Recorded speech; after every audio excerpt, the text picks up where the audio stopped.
श्री राम समर्थ। गृहस्थी परमार्थ प्राप्ति के लिए साधन करे।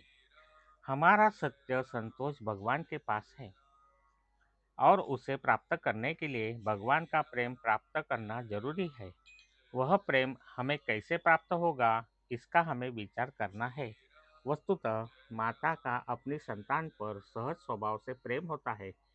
उसे अपने बच्चे पर प्रेम करने के लिए सिखाना नहीं पड़ता। उसी प्रकार भगवान पर अपना प्रेम होना जरूरी है। मनुष्य जन्म भगवान के प्रेम की प्राप्ति के लिए है। ईश्वर ने इतनी विशाल सृष्टि निर्माण की है, किंतु मनुष्य देह निर्माण करने पर उसे बहुत हर्ष हुआ। उसे ऐसा लगा कि इस योनि में जन्म लेने वाले को मेरा प्रेम प्राप्त करना संभव होगा और वह मुझे पहचान पाएगा। ऐसी स्थिति होते हुए मनुष्य को भगवान के प्रति प्रेम स्वभावता क्यों नहीं होता? मनुष्य हमेशा प्रसन्नता के लिए प्रयास करता है। इस प्रयास से उसे भगवान के प्रति प्रेम क्यों नहीं होता? मुझे लगता है जिस ध्येय सिद्धि के लिए हम प्रयास करते हैं वह निर्धारित करने में हमारी कोई गलती होती ही होगी। हमारा ध्येय ऐसा हो कि जिसके कारण हमें शाश्वत आनंद प्राप्त करने में सफलता होनी चाहिए। वह आनंद यदि इतने परिश्रम से भी न मिलता हो तो हमारा ध्येय ही गलत है। ऐसा कहने में हमें संकोच क्यों हो? हमें गृहस्थी की तीव्र इच्छा होती है।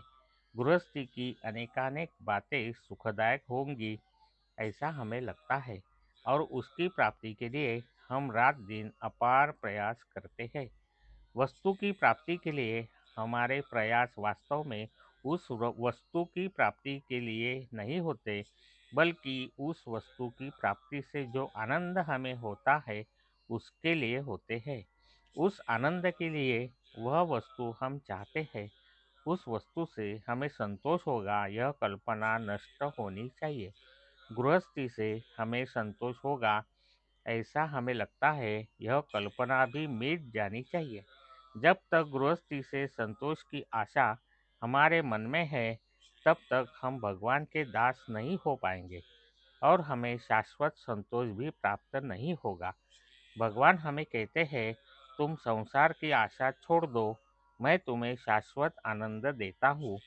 यह संसार की आशा, गृहस्थी का यह आकर्षण, लोभ, आसक्ति, प्रेम कैसे छूट पाएगा? क्या गृहस्थी का प्रेम त्याग करने के सिवाय भगवान का प्रेम हमें प्राप्त ही नहीं होगा? आज गृहस्थी का त्याग करने के लिए हम तैयार नहीं है।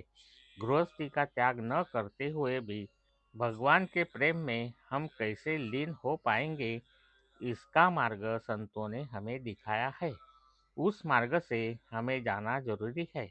जिस प्रकार हम एक जेब से पैसे निकालकर दूसरी जेब में रखते हैं, उसी प्रकार गृहस्थी में स्थित हमारा मन हटाकर भगवत चरण में लीन करें, उसी में संतोष है। आज का बोध वचन: यदि हम चाहते हैं कि दीपक जलता रहे तो उसमें तेल डालना जरूरी है। वैसे ही भगवान के प्रति निरंतर अनुसंधान रखने के लिए उसका नामस्मरण निरंतर करे। जय श्री राम। जानकी जीवन स्मरण। जय जय राम।